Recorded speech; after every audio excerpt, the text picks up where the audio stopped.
NKS NKS NKS NKS ठाकुर है हम बेटे ठाकुर है हम मारा सा रुतबा कहाँ यूके या रसिया या जापान हो हम सिक्का चला दे वहाँ यूके या रसिया या जापान हो हम सिक्का चला दे वहाँ। बुलंदशहर बुलंदशहर बुलंदशहर बुलंदशहर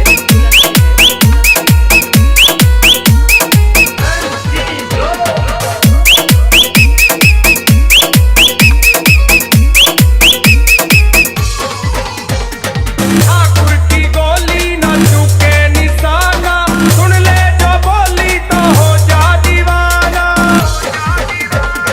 चले ये मिलके बना के रे टोली दुश्मन से खेले ये खून की होली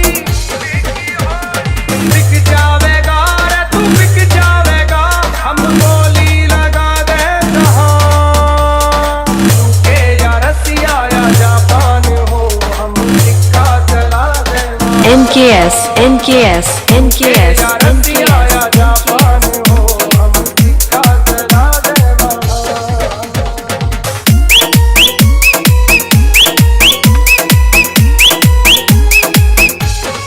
चक्कर कमारी न पावे शिकारी रीस करनिया भी बन जा भिकारी बुलंदशहर बुलंदशहर बुलंदशहर जो फेंके तो खाली न जावे ठाकुर के सामने तू ना टिक पावे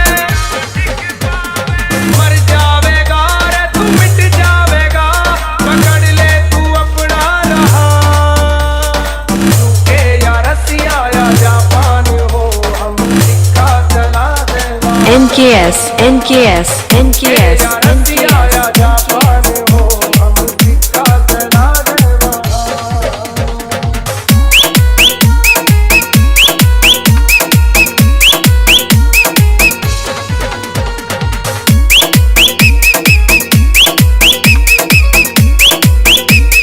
बुलंदशहर बुलंदशहर बुलंदशहर जहां में बुलंदशहर चले मारे चर्चे विधायक से जाता हो मारे रे खर्चे खुले जिगर से लेवे नजारे हमसे सलामी ये मारे हैं सारे NKS NKS NKS NKS झुक जावेगा हमसे यो सारा जहां यूके या रसिया या जापान हो हम सिक्का चला दे वहाँ यूके या रसिया या जापान हो हम सिक्का चला दे वहाँ। निकेश कुमार सागर निकेश कुमार सागर निकेश कुमार सागर निकेश कुमार सागर निकेश कुमार सागर निकेश कुमार सागर गांव छपराबत से महाराणा संग्राम सिंह एक योद्धा हुए महान सुनो देश दीवाने धर्म के रक्षक का उठता तूफान सुनो महाराणा संग्राम सिंह एक योद्धा हुए महान सुनो महाराणा संग्राम सिंह एक योद्धा हुए महान सुनो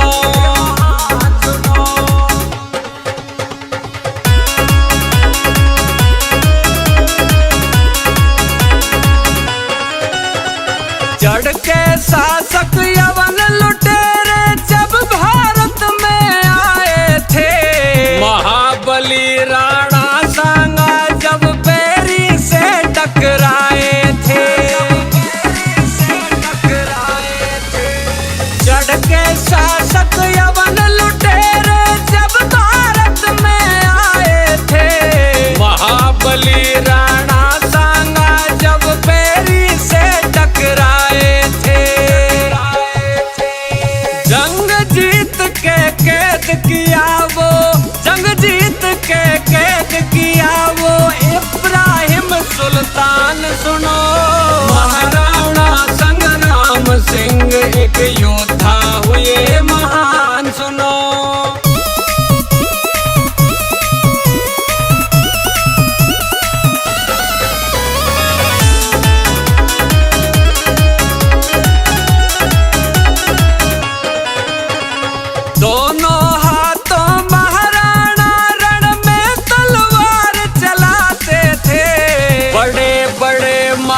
महारथी भाग के अपनी जान बचाते थे, अपनी जान बचाते थे। दोनों हाथों महाराणा रण में तलवार चलाते थे। बड़े बड़े महारथी भाग के अपनी जान बचाते थे। दल के दल हट जाते थे, हाँ दल के दल हट जाते थे। कितने जीते मैदान सुनो, महाराणा संग्राम सिंह एक योद्धा हुए महान सुनो।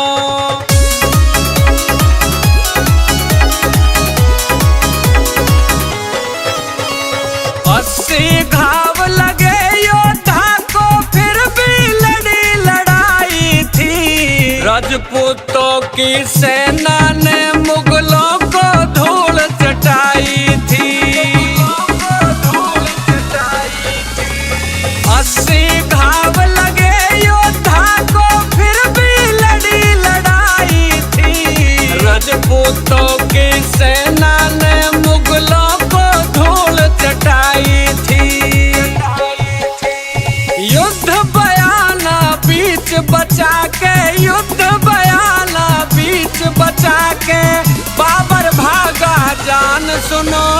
महाराणा संग्राम सिंह एक योद्धा हुए महान सुनो।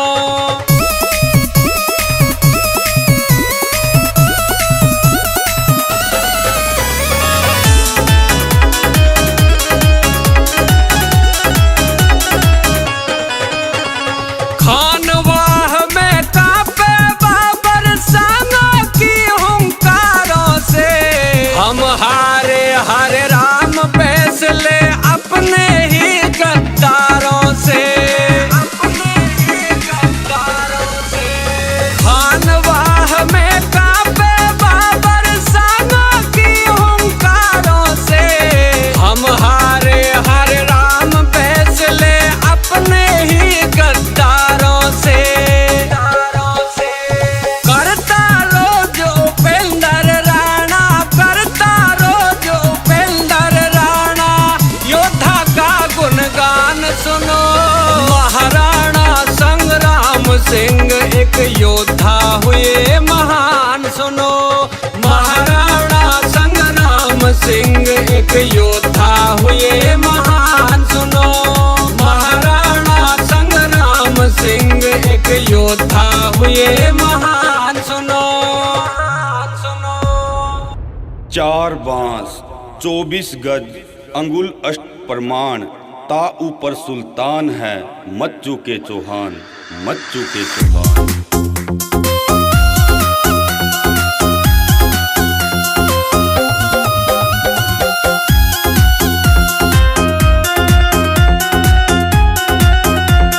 सन 66 में जन्म होया गुजरात की बन गया शान जी। सन 66 में जन्म होया गुजरात की बन गया शान जी। रजपूत जात में वीर होया एक पृथ्वीराज चौहान जी। रजपूत जात में वीर होया एक पृथ्वीराज चौहान जी।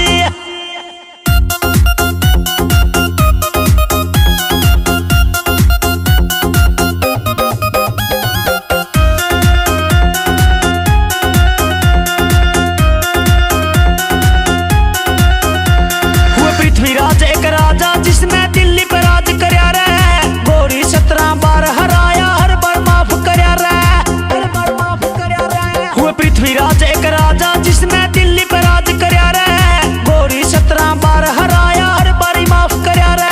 धोखे त्यौहार करया ना अमर था स्वाभिमान जी। धोखे त्यौहार करया ना अमर था स्वाभिमान जी। रजपूत जात में वीर होया एक पृथ्वीराज चौहान जी। रजपूत जात में वीर होया एक पृथ्वीराज चौहान जी।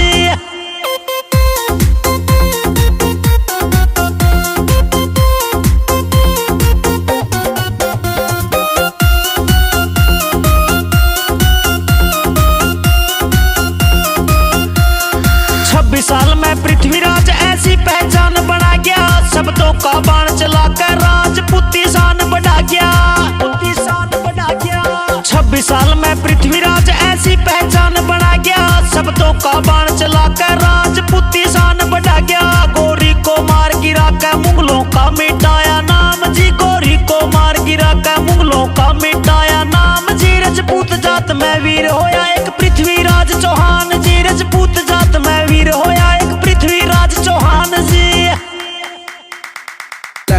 हम राजपूत भाई अकड़ किसी की उठती ना, हथियारा का सो पुराना याद तुम्हारी छुटती ना। हमारे राजपूता के वीरों ने शेरों के जबड़े पाड़ दिए थे, पाटे दबी ना पाटे भैया से झंडे गाड़ दिए थे। मैं बात करूं उस वीर की रजपूती शान बचा गया रे, दिल्ली पे कर गया राज रे, दिल देखे तीर चला गया रे। 17 बार ता छोटा गोरी कुत्तिया याली कर गया, आखिर में आका फिर वो जख्मी शेर के हाथों मर गया। जीते थे रे युद्ध घने घोड़े पे चढ़ के चाल्या करता, सांस न आवे था गोरी ने खड़ा खड़ा वो हाल्या करता। कल्ला कल्ला राजपूत मर मौत की गेल्या लड़ गया रे, राजपूता की छाती आगे सूरज फिक्का पड़ गया रे। वक्त है बदलिया रक्त न बदलिया, आज भी तिलक लगा रहे हैं, जो बैच चुराया करते आज इतिहास चुरा रहे हैं। कभी महिर भोज कभी पृथ्वीराज को अपना बाप बता रहे हैं, देश बचाने में राजपूतों ने ही खून बहाया। एक एक बात या साची से जो रमन अजय ने बताया।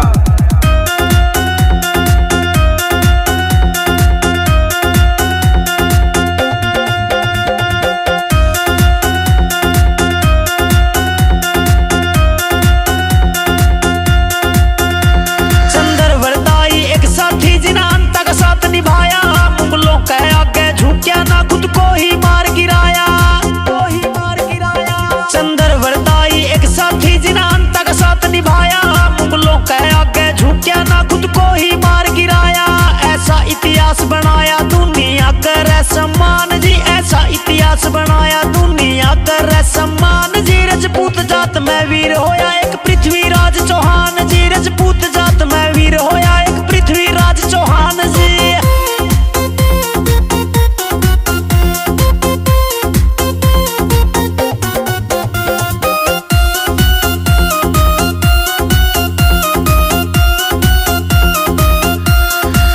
पे राज करया था वो सोमेश्वर का सपूत था, भारत में भी नाम चला एक राजा राजपूत का, राजा राजपूत का। दिला पे राज करया था वो सोमेश्वर का सपूत था, भारत में भी नाम चला एक राजा राजपूत का। अजय राणा सलवन आला उनका करे सम्मान जी, अजय राणा सलवन आला उनका करे सम्मान जी। राजपूत जात में वीर होया एक पृथ्वीराज चौहान जी, राजपूत जात में वीर होया एक पृथ्वीराज चौहान जी। बंडू सुनाओ भैया, ABCD सुनाओ, ABCD सुनाओ, ABCD।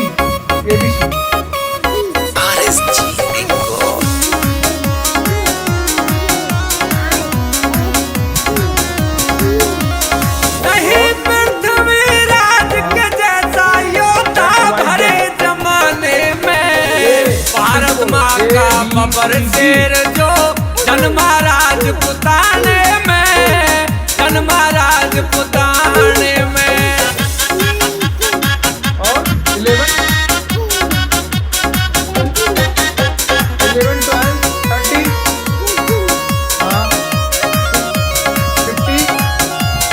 उन वशिष्ठ को एक समय दुष्टों ने घना सताया, पहुंच गए आबू पर्वत पे जाके यज्ञ रचाया, जाके यज्ञ रचाया। आवाहन कर दिए मंत्र चौहान वीर जन्माया, इसलिए चौहान वंश को अग्निवंश बताया, अग्निवंश बताया। चौहानों का वंश बताया गोद इतिहास पुराने में, भारत माँ का बबर शेर जो जन्मा राजपुताने में, जन्मा राजपुताने में। TUVWXYZ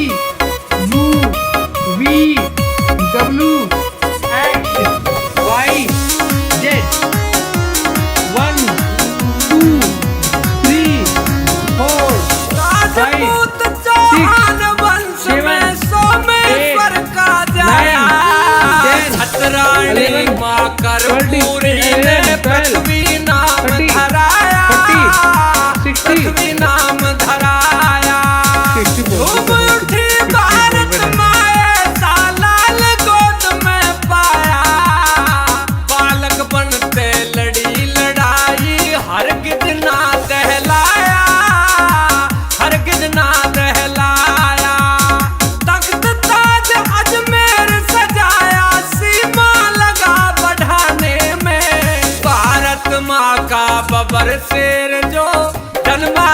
राजपुताने में, जन्मा राजपुताने में।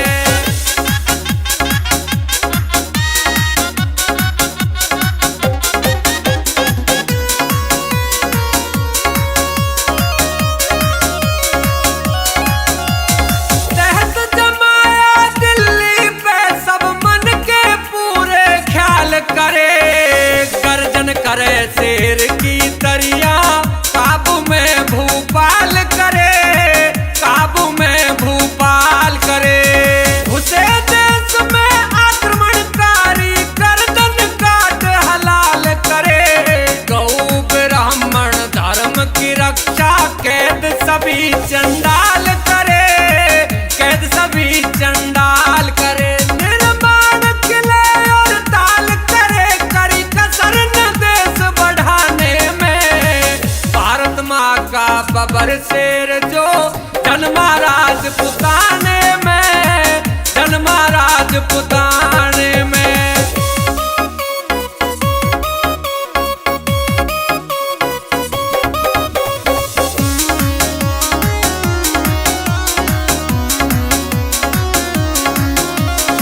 अपनों ने कर घात युद्ध में पृथ्वी धोखा खाए, कैद करा गौरी ने पृथ्वी गजनी जा पहुंचाए, गजनी जा पहुंचाए। मार दिया सुल्तान निशाना, सबके होश उड़ाए। राणा शेर सिंह पृथ्वी की अस्थि भारत लाए, अस्थि भारत लाए। कथा उपेंद्र राणा गाए, आवे जोश बताने में। भारत माँ का बबर शेर जो जन्मा राजपुताने में, जन्मा राजपुताने में। नहीं पृथ्वी राज के जैसा योद्धा भरे जमाने में। भारत माँ का बबर शेर जो जन्मा राजपुताने में, जन्मा राजपुताने में।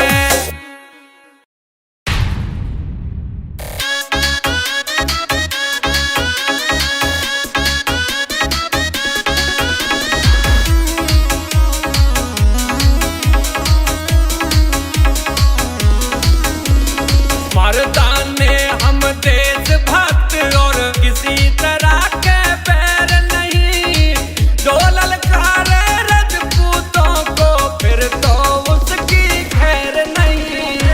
मर्दाने हम देशभक्त और किसी तरह के पैर नहीं, जो ललकारे रजपूतों को फिर तो उसकी खैर नहीं।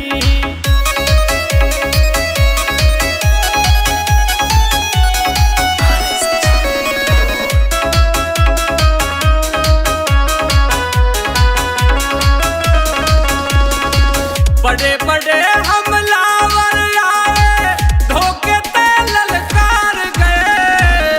रजपूती तलवारों आगे गोली चोट फरार गए। वेद व्यास जी छत्री कुल का लिख बिल्कुल विस्तार गए। करे आक्रमण सेल्यूकस ने, चंद्रगुप्त ते हार गए। सम्राट अशोक उबार गए। आज भी विकसित लहर नहीं, जो ललकारा रजपूतों को फिर तो उसकी खैर नहीं।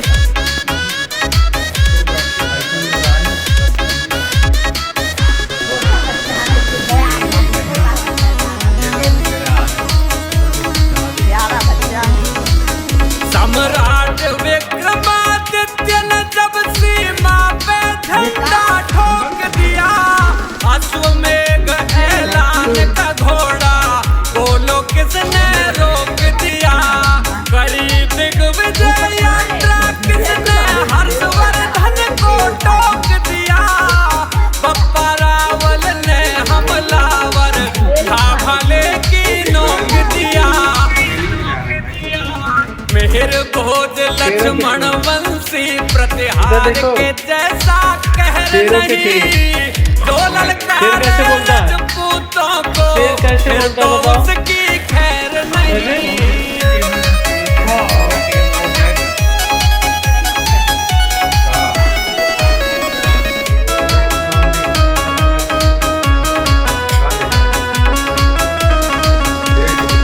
मोहम्मद गौरी ने धोखे